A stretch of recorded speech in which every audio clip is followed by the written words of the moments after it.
एक बार फिर से टूटेगा अभीरा का दिल, वो भी अरमान के ही वजह से। अरमान को मुझे लगता है कोई और काम है ही नहीं अभीरा को दुखी करने या रुलाने के अलावा। उसका मेन मकसद ही वही है, बाकी सारी चीज़ें तो वो बस साइड में ही कर लेता है।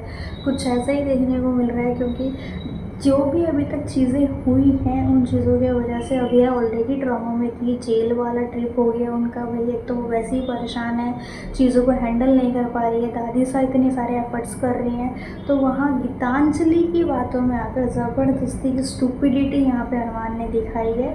उसे हनीमून पे लेके जा रहा है, वो भी कौन सी जगह, कसौली। मतलब इतनी सारी जगहें छोड़ के उसने सिर्फ और सिर्फ कसौली को ही चुना है गीतांजलि को ले जाने के लिए, जहाँ पर ऑलरेडी अभीरा गई भी है और एक तो वो पहले से ही ट्रॉमा में है, जिसकी वजह से जब वो गीतांजलि और अरमान को वहाँ पे देख लेगी तो और भी ज़्यादा डिप्रेशन में ही जाएगी।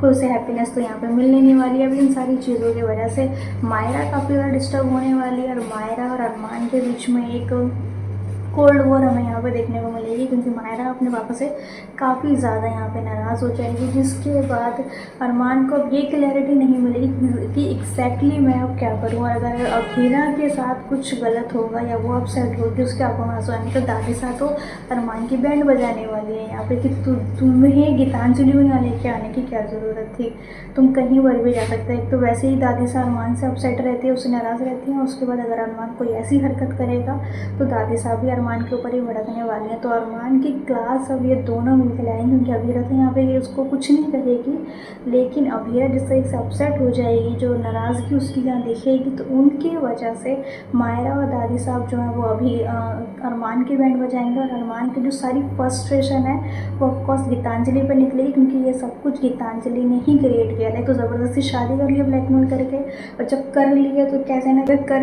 ना कैसे करके वो उस चीज़ को निभा रहा है, लेकिन फिर भी गीतांजलि को यहाँ पे ये था कि उसे वो सारे हक भी चाहिए, उसे पूरी फैमिली के सामने अच्छे से ट्रीट भी करना पड़ेगा। तो इन चीज़ों की वजह से अब अगर अभीरा डिस्टर्ब होगी तो अरमान उसकी गीतांजलि को सौंपा डेफिनेटली देने वाला है। तो काफ़ी ड्रामेटिक यहाँ पे आपको नज़र आने वाली चीज़ है।